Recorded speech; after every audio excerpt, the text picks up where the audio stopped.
I'm Kate with Connect Point Moms, and I want to help you build stronger relational connections with the children in your life. So I'm glad that you're here today. I'm glad you're part of our group and that you're watching the live mini training. Today we're talking about anger, what to do about anger, yours or your children's. So I'm going to give you 3 ways or 3 things to know about anger, really. It's important to know these 3 things so that you can understand anger, because if you don't understand it, you won't be able to manage it, and then also to help you manage it. So the first thing I want to tell you is about, if anyone knows me in Connect Point Moms, we know it always starts with you. So the very first thing I want to tell you is you need to stop and breathe. So I call this SBP, or stop, breathe, pray. So it's not easy to do. It's something you need to practice before you're in the moment and before you're feeling angry. So it's not a breath like, it's a slow, deep, meaningful, intentional breath that starts in your belly.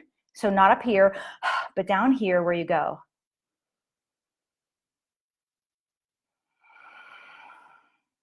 And you're breathing in and out with intention.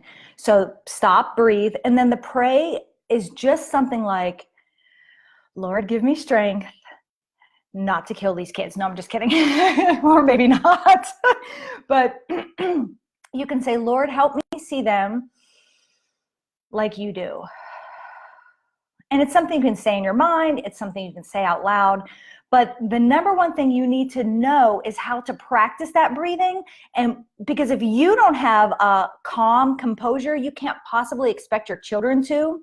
Remember, it always starts with you. If you don't have it, you can't give it. So we need to possess it so that we can help our children. So that's number 1. Checking my notes. Oh, also, I have a class called Parenting 101, but this free module is only 8 minutes and it's called SBP. So it's in more detail than what I just shared with you now. So if you go to connectpointmoms.com/gift, you can sign up and just see that free video. And if you choose to watch the rest of them, it'll show you how to sign up there. But I'll link it below that so you can just click on it. But that might be helpful for you. So number 1 is to stop, breathe, and pray. Number 2 is to understand that feelings are just a part of you. So sometimes people get very overwhelmed by these scary emotions or big emotions, either your own or the ones that your children have. And you're like, like I have a very dear friend who tells me her mom, when she comes to visit, always tells her kids, don't be sad, no crying when grandma's here. But all feelings are really okay. Now, not all need to be expressed all the time, pardon me, but all feelings have value. They are not who you are, they're just a part of who you are. So I showed you this book before, Boundaries for Your Soul, and I'm a little bit farther in it now. I'm already on step 4, but it's awesome. We'll be talking more about this book in later live mini trainings because it's really been revolutionary to my life, and I want to share it with you. But something this book talks about is that if you say the words, I'm angry, it's like you are embodying anger. And that's not necessarily the case. It's just a part of you. So instead of saying, I am angry, or I am mad, or even I am excited, you just put the word feel in there. So I feel angry. I feel frustrated. So if you start doing that in your everyday vernacular of speaking, and then you can teach that to your children. So if they say, Mommy, I'm so mad, you can say, oh, you're feeling angry right now. You're feeling mad right now. So they start to understand it's just a part of them. It doesn't encompass who they are.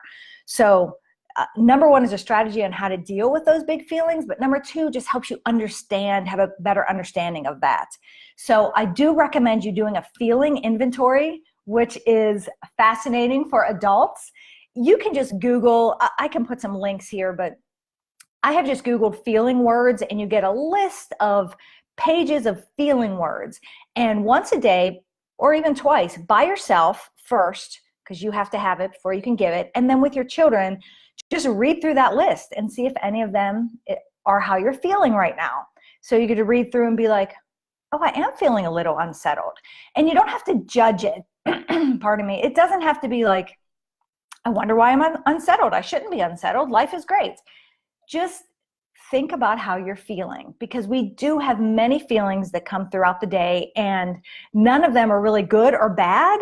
They just are. They're part of who we are. So number one is number one is breathe. Number two is that feelings are a part of you. And number three, here's a personal story. It just happened yesterday. Number three is that anger is actually a secondary emotion most of the time. So yesterday, one of my sons was making eggs for lunch. And both of my sons are like me in that they don't really enjoy cooking like their dad does. So we're just like, let's just cook it so we can eat it. But his big thing, my husband's big thing with eggs is low and slow. Cook them low and slow so it doesn't make that stinky sulfur smell. And but the boys and I just like cook it. We just want to cook it and eat it. So my son was cooking it at a very high heat. So I said, hey, turn that down, because I could hear like the oil popping and the eggs popping. And before he did, the smoke alarm went off.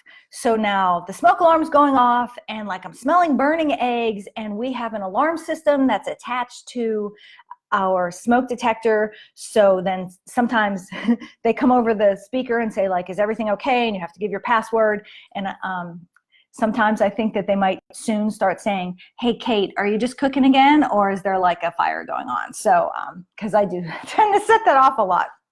So I felt really angry and I yelled, never, never, never, never, never, never, never, never. And I did use that many. It was ridiculous. Turn the flame up that high. It doesn't need to be up that high. You know, so he's like, okay, Mom, okay. So then afterwards, we got it all cleaned up, situated, and I went for a walk. And I thought, why did I get so angry? I mean, my boys are just 13 and 14. They're just learning how to cook. I mean, they just wanted to cook some eggs. Why was I getting so angry? And then I remembered, anger is a secondary emotion. So what was I feeling before the anger? And I came up with three feelings that are, I'll just share with you. I felt shame, I felt guilt, and I felt fear. So actually, if you're a Bible believer, those three feelings are the first set of feelings that come into the Garden of Eden in chapter 3, when Adam and Eve eat from the tree they shouldn't have, or that God told them not to. And when he came, they hid because they were ashamed, they felt guilty, and they were afraid. So I realized that I had guilt. It was false guilt. And we will talk about this, guilt versus false guilt, soon. But I felt guilt because I felt like if I was a better mom, they would know how to cook, because, you know, moms are supposed to teach their kids how to cook. And so then I felt shame about that too. It was like, oh, you know, I'm not doing a good enough job. I mean, I should be teaching them this, and all that guilt and shame was kind of tied up together. But then the fear came in because I thought, he could burn the house down. Like, if I wasn't here, what would happen if there was a grease fire? Would they know what to do? And so all that shame, guilt, and fear coalesced into anger. So that's why if you go back to that first one where you're practicing SBP, where you stop and breathe, Lord, give me strength, and pray, it can help you stop it before it gets to the anger part. So helping you recognize your feelings then can help your children recognize their feelings as well. So I hope that was helpful for you. If you've watched my Mom Minute that just came out last Thursday, it was about rest. But the one coming this Thursday is actually about breathe.